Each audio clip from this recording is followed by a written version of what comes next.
I'm Fred. I'm not Fred. You're We're Fred, gonna try that. huh? Yeah. You know what? We're gonna let this go here. I'm James. This is Fred. We're gonna have fun here now. We're gonna kind of clear all our notebooks here. First off, we want to talk about Fred, about what happened at District Field Friday night. Oh, incredible. So, I mean, South Hills did. You know, here's the skinny on that whole game, which kind of makes it interesting. And take with it what you want. Yep. You know, that was a 17-point game, and it looked all Glendora at halftime. Partly because South Hills, you know, they put themselves in that situation with the 2 turnovers. Yep. You know, they had an interception for a touchdown that was called back. A fake punt they did. They went on a fake punt, their own 28 that I'm scratching my head. Yep. But then at halftime, one of the San Dimas coaches' iPad disappears. It disappears upstairs, and there's a police investigation. And all of a sudden, in the third quarter, here comes South Hills. Yep. They come roaring back. And look, I'm not a conspiracy theorist. You shouldn't be. I'm just pointing that out. It was just kind of funny how the whole tide turned and how the magic kind of shifted back to South Hills. And I'm not surprised because there is some magic to South Hills right now, James. There, you know, every year you have one of those teams where you just look at them and you start to believe that hype. You know, every team says that. You know, we go into halftime and we believe in yourselves and we want to talk about all the hard work you did in December. But a lot of time that's talk that doesn't translate into going out. And with South Hills, it has translated this year into that. You saw that against Ayala. You saw that now against Glendora. You saw that in a competitive game against Charter Oak and what they've done to the rest of the field. Let's start at the beginning of the year when they beat Crenshaw and kind of serve notice to everybody that, hey, we are going to be the real deal. We are not what you saw last year. We are a different team. They have put in the work. Matt Bechtel, you knew he was a good coach. You saw what he did at Chino Hills. And you were scratching your head wondering how South Hills had the year it did last year with such a great coach. And he needed a year. You know that, James, more than anybody, being in a coaching staff. When it is a rebuilding effort, sometimes you need that full year to get everything implemented, to get everyone to buy in. And they bought in. And they're number 2 in their division. They've got a legitimate shot at the championship. They're going to win out their last 2 games and go 9-1. The heavy part is done. Or the heavy lifting, Ayala, Glendora, they're not going to lose to Diamond Bar. To Diamond Bar. They're not going to lose to Bonita in the finale. No. I just don't believe there's going to be a let up with this coach and these players. What an incredible turnaround for South Hills. I didn't mention this on the column, but when I was talking with Matt about an hour after the game over the phone, one of the things he mentioned was the support. You mentioned this with Bonita. We can go back to our video 8 weeks ago when you mentioned about Bonita that maybe the administration had gone south a little bit. Now you're seeing some of these teams from Bonita not doing as well other than basketball. Yeah. It's really a 360 opposite when you talk to Matt Bechtel over at South Hills. He loves the administration. He loves his athletic director and Darren Murphy. Well, you got their principal throwing 60-yard passes before the game to the athletic director. I mean, it's incredible. I mean, and they're their biggest cheerleaders. I remember the West Covina game at the end of it when there was some little, yapping going on. And I don't want to miss his name because I don't want to get in trouble. But there's a South Hills principal who was in there right in the fight. He loves this team. He loves his athletics. And look, for any high school sports to be successful, your administration has to be a vital part. That's why I say Nogales is another one that I love that is turning around because they've got a cheerleading principal also. But yeah, so Bechtel, that's why he's in a great spot because they've got that athletic support. They've got it from the administration. They've got it from the district when you want to go all the way back. Yep. All of the Covina schools do. That's why you see Northview rolling, Covina rolling. There's a lot of support there, James. And it goes to Dick Sheehan, who's the superintendent for Covina Valley. That's what I'm talking about. He's a football guy. He's an athletic guy. I have to tell you a really quick story, Fred. I was on the Crestview Wrestling coaching staff last year, and we were at the Arroyo tournament where South Hills was there, and midway through the tournament on a Saturday at 11:30, who do I see? Dick Sheehan. It just shows you how much he. Well, he's on social media tweeting out as much as possible. Not just about sports, but what goes on in the academic world. I mean, it's incredible when you have someone in that spot that is so visible, that shares so much with the public because you feel like you get to know them. And those little things matter. You may not think that they do, but they matter. In 2017, they're important. This week is good. We have 3 league championships going on here, Fred. I think the biggest one of them all is the game you're going to be at on Thursday, and I'm going to be there as well, which is San Dimas versus Yeah. Northview back at your spot. Yeah, this is- Are you using your seat again? Yes. Okay. I think I'm going to be in the field doing some video and having some real fun and invite John Sherrard down there at the game store. You put them in your season. That way we can double team it. But look, this is San Dimas' last stand. They lost, and they can really throw the Valley Vista in for a wrench if they win this game. They sure can. Because Covina's going to win out. Covina's already beaten San Dimas, so Yeah. if San Dimas beats Northview, it sets up a three-way tie, and those coin flips, who knows how they pan out, how that pan out in the end. And I think San Dimas felt like in the Covina game, that was a game that they let slip away, that they were good enough to win. You know, they went for the game-winning two-point conversion in the end. Yes. It was that close Yes. to this being two undefeated teams playing for league title on Yes. Thursday night. I look at what Northview did to Covina, jumping out of that 3-touchdown lead. Mhm. I see sort of a similar game. I think Covina and San Dimas were that close. I still think Northview is better than both of those teams. But these teams have so much history, James, that you never know what happens, especially on a Thursday night. What's interesting right now, we're going to throw this graphic up here real fast, Fred. This is what Division 8 looks like right now as we start our action on Friday night. And what you'll notice on there, folks, is right now there's 9 first-place teams in Division 8 as of this moment, and 8 second-place teams.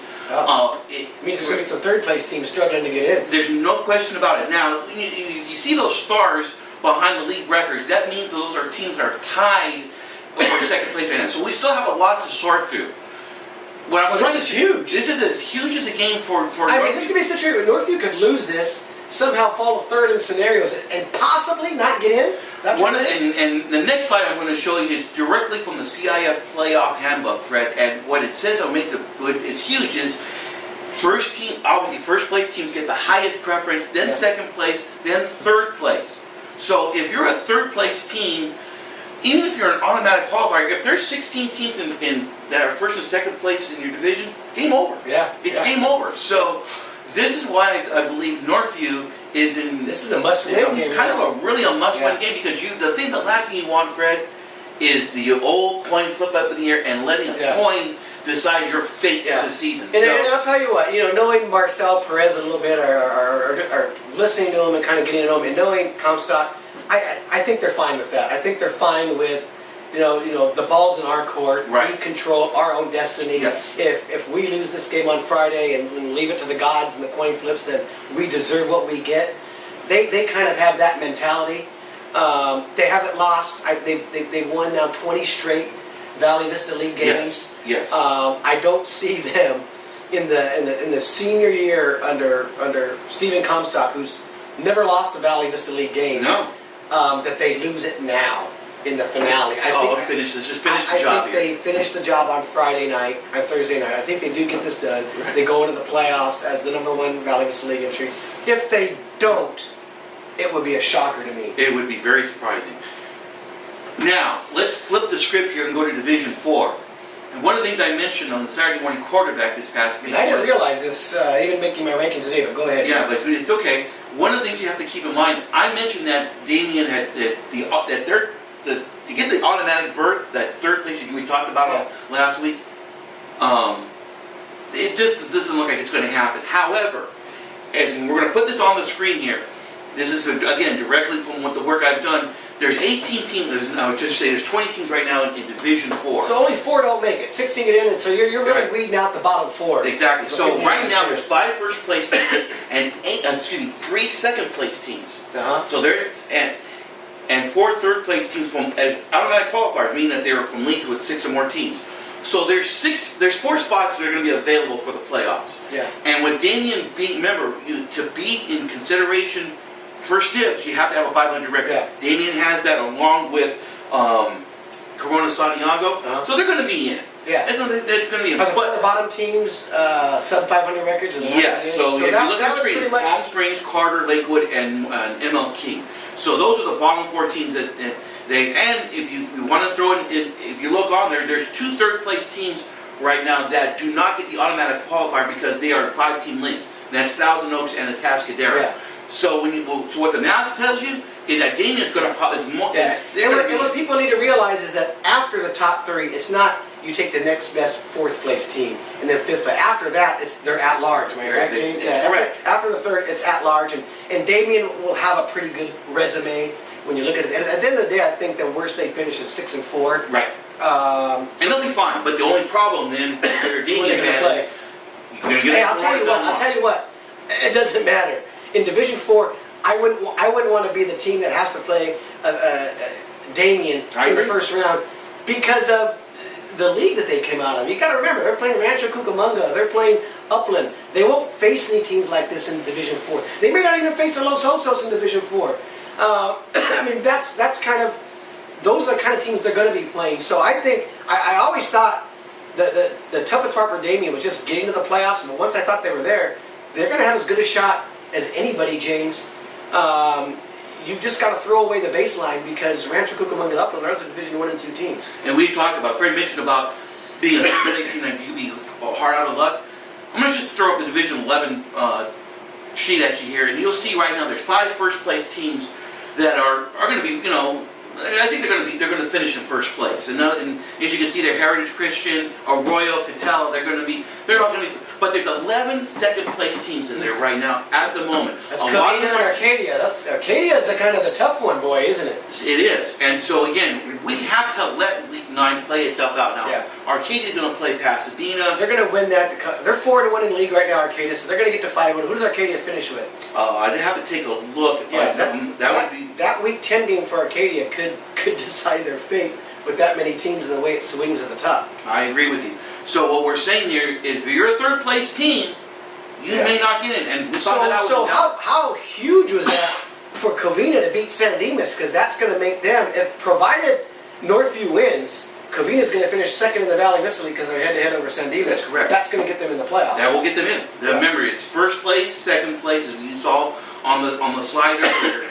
They will get preference. And one of the things I'm going to throw this slide up at you, which this is new for the football playoffs. If there's a tie in a league for second place or first place, and they're in different divisions, they're going to consider those 2 teams as first place teams when they break it down. So it's not like it's 1, 2, and 3. So if 2 teams tie for second and they go in different divisions, they both get to go as a second place team. Exactly. Yeah. And so that's something new this year, and you're throwing into the mix as well. So having said all that, so last thing then.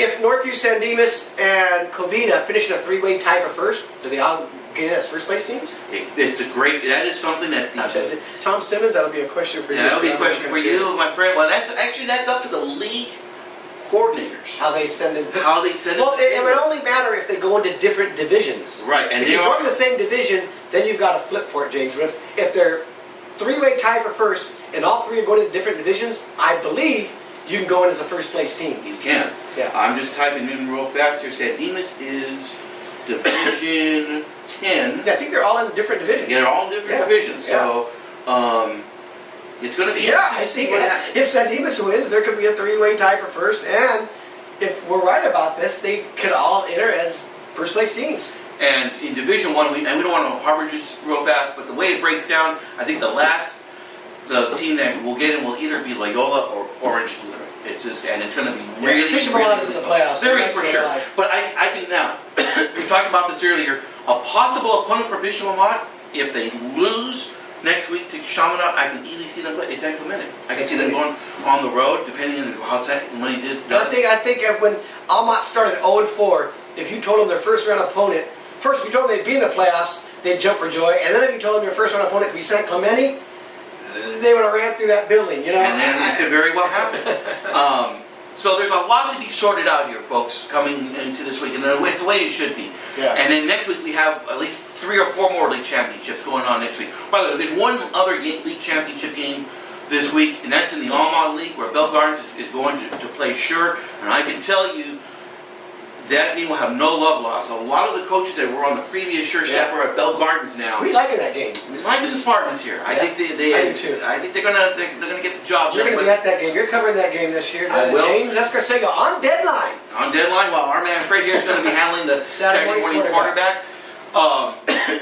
One of the things we'll do on Friday and Saturday, Fred, we're going to continue to update this playoff situation because it goes week to week. And one of the reasons why I didn't want to do it too early is because we're finding out that a lot of these teams are in 4 and 5 team leagues. And so Yeah. they started league literally last week for the first time. So we'll update this throughout the evening on Friday and on Saturday. And of course, we'll be back here next week. We'll do all the weekend games. So for now, make sure you're following Fred and myself, the rest of the staff here at the Tribune, on our social media accounts. Go Dodgers! Oh, that's right. Let's go Dodgers! I'm feeling the mojo here for the World Series. We'll see you all on Friday night somewhere in the Valley. Have a great week, Yeah, everybody. Friday night. They should be at 2-0 by Friday night. I We hope should so. be able to enjoy that, and we'll be talking. I'm going to bring a broom to Kiefer if they're up 2-0 on Friday night. Just thinking about it. We'll see you, everybody.